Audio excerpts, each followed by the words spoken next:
नमस्कार दोस्तों, आप सबका स्वागत है मेरे चैनल में। आज मैं आपको एक बहुत ही प्यारी सी कहानी सुनाऊंगी। शीर्षक है हरी चूड़ियाँ। इमरती बड़ी खुशी से सज धज कर तैयार होकर बिरजू से मिलने खेत जा रही थी।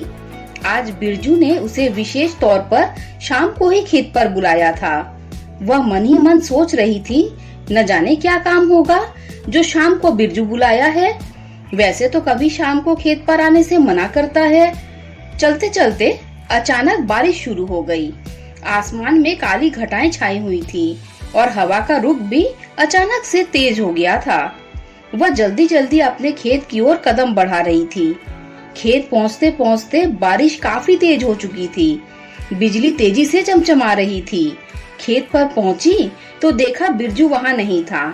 उसने बिरजू को तेज तेज आवाज लगाई, बिरजू बिरजू, लेकिन न बिरजू की आवाज आई न बिरजू आया।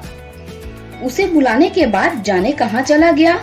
वह बिरजू का बेसब्री से इंतजार करने लगी, लेकिन काफी देर तक बिरजू न आया और मौसम का रुख है कि और भयंकर हुए जा रहा था। इमरती चिंता में डूबी अपने पल्लू के कोनों को दांतों के बीच दबाए हुए दूर दूर तक नजर दौड़ा रही थी, लेकिन किसी आसपास के खेत व पगडंडी पर बिरजू नजर न आया। वह ईश्वर को याद करने लगी। उसका दिल बैठा जा रहा था। बार बार बिरजू को लापरवाह घुमक्कड़ न जाने क्या क्या बोले जा रही थी। अचानक चमकती बिजली ने उसे और डरा दिया। चमकती बिजली के साथ बारिश भी काफी तेज हो गई थी। आसपास के खेत में काम करने वाले लोग एक दूसरे को आवाज लगा रहे थे और घर चलने को कह रहे थे। जमुना ने इमरती को देखा तो उससे कहने लगी, चल घर चल, लेकिन इमरती ने मना कर दिया।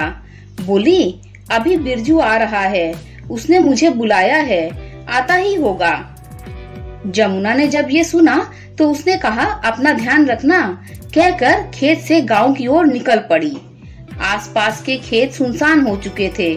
इमरती अकेली पेड़ के नीचे खड़ी होकर अपने बिरजू का इंतजार कर रही थी। अब तेज बारिश के कारण इमरती पूरी भीग चुकी थी। उसका बुरा हाल हो रहा था। अब उसे सुनसान खेत में डर लगने लगा था। वह मन ही मन अपने बापू की बताई हनुमान चालीसा पढ़ने लगी। आज सावन की इस बरसात ने रौद्र रूप धारण कर लिया था। उसे अपने से ज्यादा बिरजू की फिक्र हो रही थी। न जाने वो कहाँ होगा। यहाँ मुझे बुलाया, फिर यहाँ से कहाँ चला गया। एक अनजाना भय उसे घेर कर दिमाग की नसों से होता हुआ पूरे शरीर में घुल रहा था। अब तो डर के मारे वह कांप रही थी। तभी दूर से बारिश और हवा को चीरती हुई बिरजू की आवाज आई, इमरती इमरती।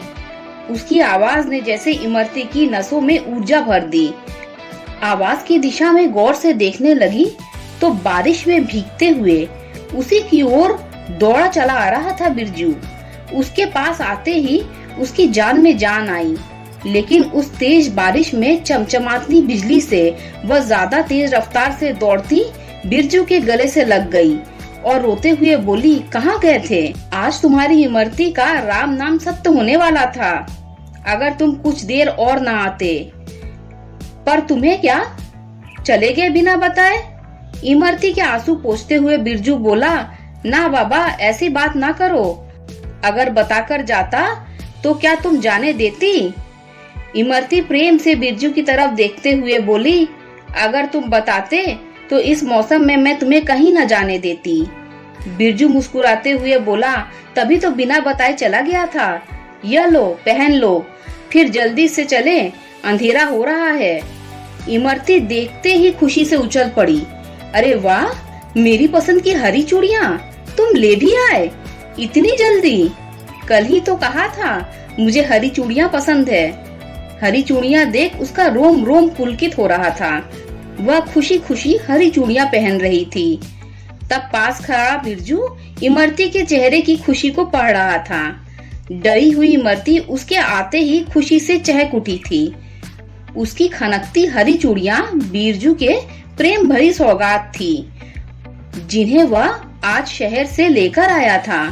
तभी इमरती ने अपनी दोनों बाहें बिरजू के गले में डाल दी और चूड़ियां खनकाते हुए बोली, अच्छा, तो मुझे चूड़ियां पहनने के लिए बुलाया था, लेकिन इस मौसम में तुम शहर क्यों गए?